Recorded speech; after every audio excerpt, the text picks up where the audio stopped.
on Herodotus or something, like, you know, this when the Greek army got trapped in Asia Minor, and they had to make their way back to Greece, and so the Warriors is based on that, and so we had like an Asia Minor map, or that's the New York City subway map, and had the guys coming back from Fort Tryon Park, or wherever they started, and they had to come all the way through Manhattan and through Brooklyn and off, get back to Coney Island. Coney Island was the mecca where the Warriors lived. And my cameraman, Ernie, could do a perfect imitation of that guy that goes, "Warriors! Warriors!" And so occasionally he would like be yelling in the background. That was just a fun commentary. Do you think those episodes will ever be available? Well, people ask me that all the time. I've got them in a storehouse. I mean, I don't know what to do with them. The problem is, you know, I don't own the rights to the movie. Yeah. I own all that stuff. You know, I own it. I mean, I was on TV for 14 years, 52 weeks a year, double features. That comes out to about 1,500 movies, and it's like just hours and hours and hours and hours of stuff. And so, I don't know how you would package it without the movie. Although some people suggested to me that maybe I should do the riff tracks thing where you sync it up to the movie. I'm not sure. How many of you would actually go to the trouble of doing that? Really? Yeah. You would sync it up to the, movie? I've done that before. You have done the riff tracks a lot? Yeah, riff tracks, and then Brad Neely, who's like a humorist and animator, did this thing for Harry Potter where he redid all the audio, and it was hilarious. He actually got a cease and desist for that. It got so popular. Really? Yeah. Okay, well that's like the old What's Up Tiger Lily, right? Yeah. Woody Allen. Yep, yeah. Or the Dark Side of the Moon with Wizard of Oz. Yeah. Everybody's done that one. It's kind of the same thing. That's what I was going to ask. Even if, you know, you don't have the rights, if you were to make a DVD or something, an audio where you could line it up with the movie and listen along, I mean, that's something I would purchase right out the box. I mean, you know, just like there's these older movies that you can do a track like a couple or 5 or 10. Really? Okay. Well, I took, there's a friend of mine is an editor. She works on Jersey Shore. And she said, hey, I'll digitize all that stuff for you.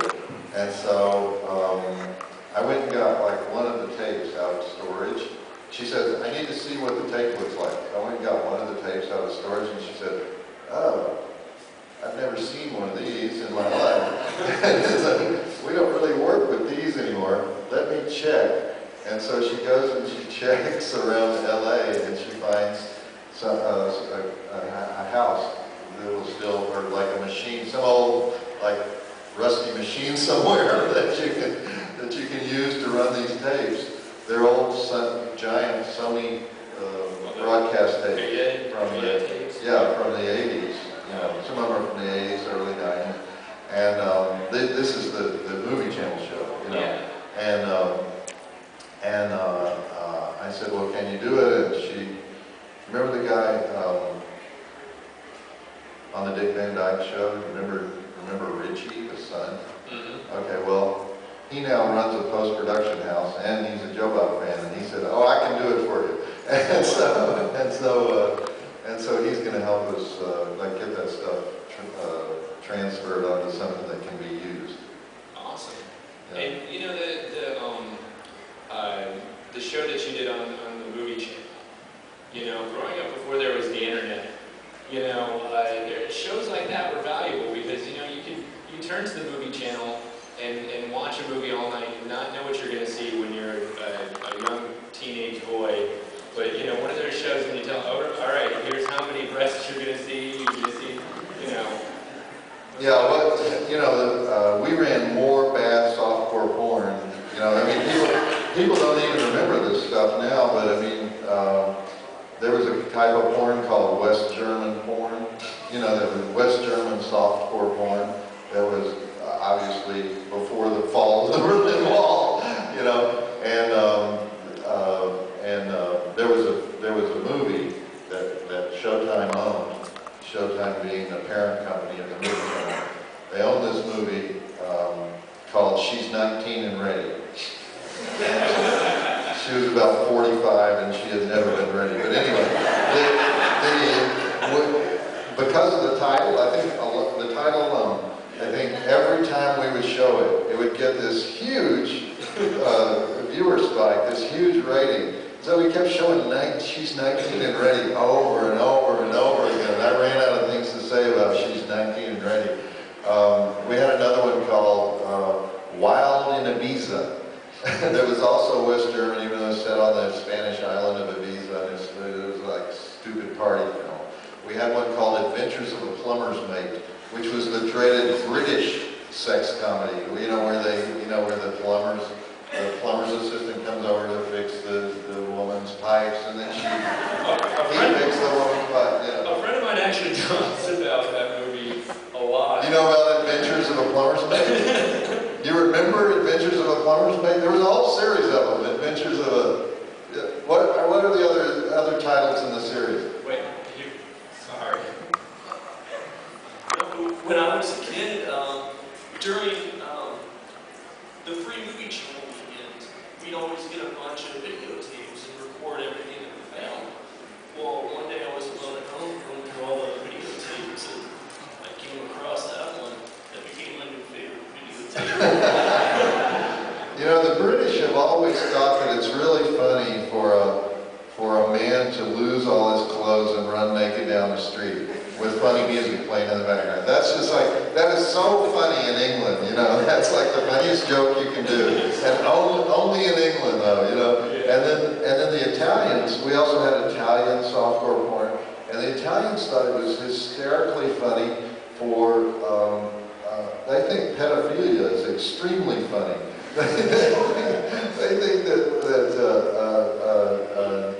you know, naughty priests that are trying to sleep with the little girls is really, really funny in Italy. So I mean, each country, for some reason, all this stuff came from Europe. I don't know why we bought it, how we ended up with it, but they had all this European softcore. I guess because at the time they didn't really make it in America. Yeah. And so now we make a much worse form of softcore in America, which are those Showtime originals that run on Friday night. Those are horrible.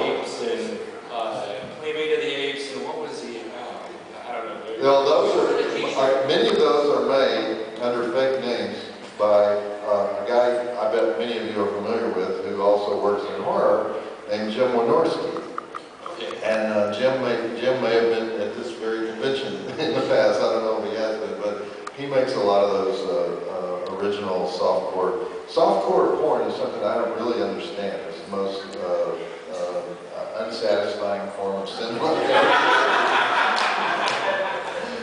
All right. I see we've got a question. In the current state of cinema, what can you recommend? What movies can you recommend that are keeping the drive-in spirit alive? Like, what are some of your favorite films right now?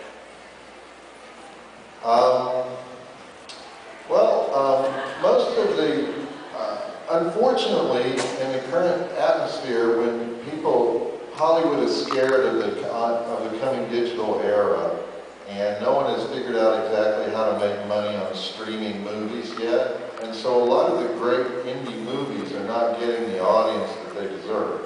So there's a lot of great indie movies out there that I will see at festivals, or I will see at conventions like this, and then I'll see the director like 6 months later, 9 months later, hey, how you doing with that? And it'll be, oh, it's like, it's gotten 30 excellent reviews, and people have trouble finding it, and we're streaming it on our website for $3, but, you know, only 50 people have streamed it, and, you know, it's like, it's horrible. It's like, because there's no distribution, there's no easy distribution outlet for these guys anymore. So, for example, there's a movie, it's like over a year old now, called, I think the working title, it used to be something else, but I think the working title, you can find it online, is The Frankenstein Syndrome, and it's directed by Sean Tretta, and it's a very, very excellent low-budget film. Low-budget horror film with great acting, and it's even a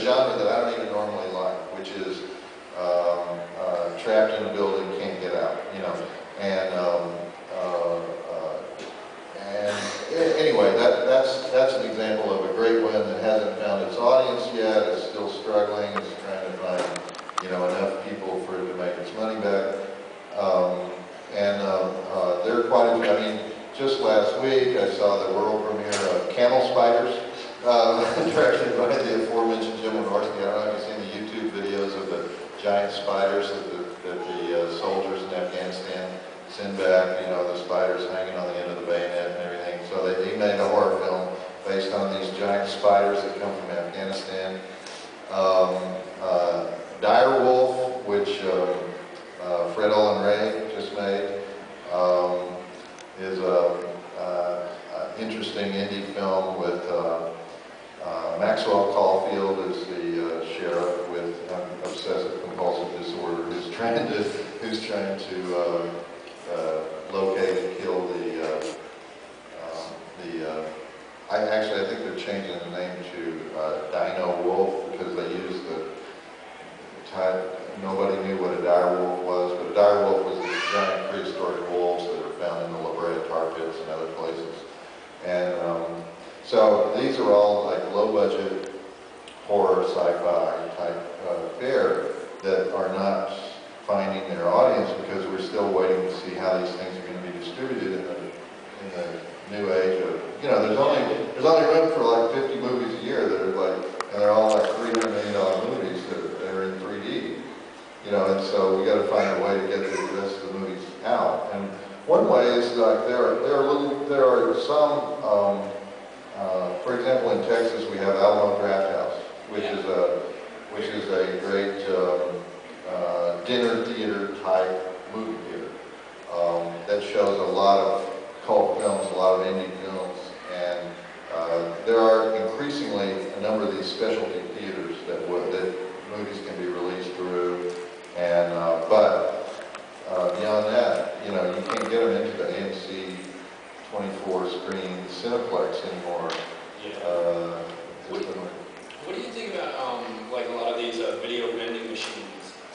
And how they'll have like 3 or 4 good ones. Well, those are great. I mean, I was looking at Redbox a couple of weeks ago, and I would say half of the horror titles were indie titles. Yeah.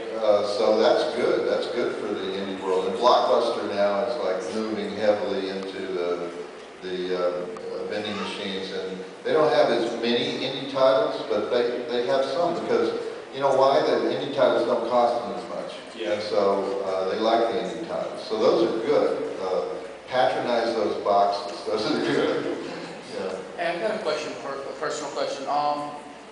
With all of the resurgence of the 70s style grindhouse films, basically the Rodriguez films, Hobo with a Shotgun, Machete, Grindhouse, all of these other great 70s style films. You mean Machete? Yes, exactly. Do you see this as a trend that will continue, or do you think it's only going to be Rodriguez making these style of movies? Well, no, I think, all those filmmakers I just named, they never stopped making those grindhouse movies. It's just that they're for a different audience today. They're for a hipper audience. They're for an audience that can appreciate the movie on 2 or 3 different levels. It's not like, I mean, none of these guys that are sort of the old, like, oh, let's bring back the grindhouse. They don't want to really bring back the grindhouse. Nobody wants to bring back the grindhouse. The grindhouse was old guys in raincoats, and so that was when, movies were not really made to be consumed. I mean, it's like they didn't even save their prints, It's like after the week was run, they just like threw the movie away, So